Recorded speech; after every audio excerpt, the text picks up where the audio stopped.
about 86 nautical miles from Japan entrance.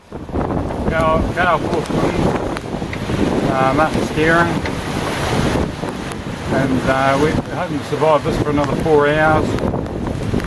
Wind sort of 30 to 40 knots, a bit over 40. Martin's doing a good job here steering. We're running to our cruise ships. It's just so hard steering, as you can see. Full on concentration, hanging on. It's raining, windy. So anyway, we're doing the best we can.